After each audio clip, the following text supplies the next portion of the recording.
Spiritual gift. Every believer in Christ has a never-end reserve for spiritual wealth, and it is all for the common good of the body. This wealth is revealed in the exercise of one's spiritual gifts.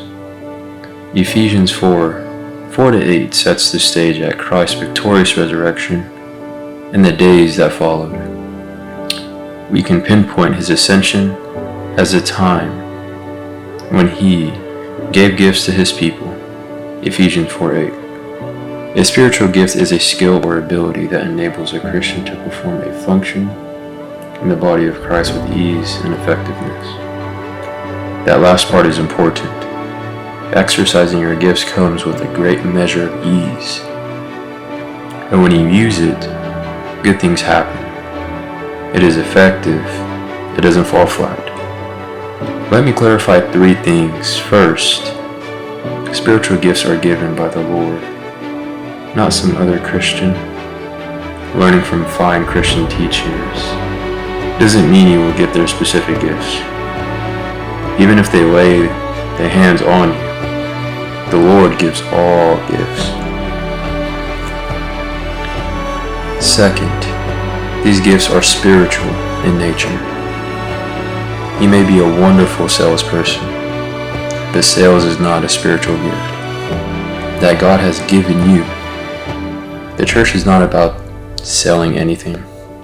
The function of a spiritual gift is to build up of the body of Christ.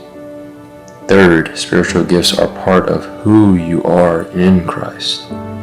You don't strive for them, and no one has to drag you kicking and screaming into the area of your gift. You have the gift of mercy, and you hear that someone you know is really hurting. You can't just stay away. You feel compelled to bring comfort. Or if you have the gift of teaching the scriptures, you can't wait for the hour to come to explain them to others. You're happy to do the homework thoroughly, and your delivery is effective. Your use of any of your spiritual gifts can be improved with the passing of time, but the essential impulse to use them comes easily and has a good effect. Now let me warn you of 2 dangers. The first is living your life not knowing what your gifts are. Sadly, if that's true for you, you'll never know God's best for you. It is a tragedy that some people live their whole lives in the family of God and died not knowing that they were gifted and would have easily and effectively been able to make a contribution to the cause of Christ. The second danger is not exercising your gifts. Once you know what it is, I can't think of anything more tragic than knowing that you are a gift and then neglecting it or putting it aside, except for hearing about Jesus Christ's death and resurrection. For me, when I gave my heart to the Savior, the greatest truth I ever uncovered is the truth of spiritual gifts. It settles the issue of competition. It takes away the confusion regarding what I'm supposed to do with my life.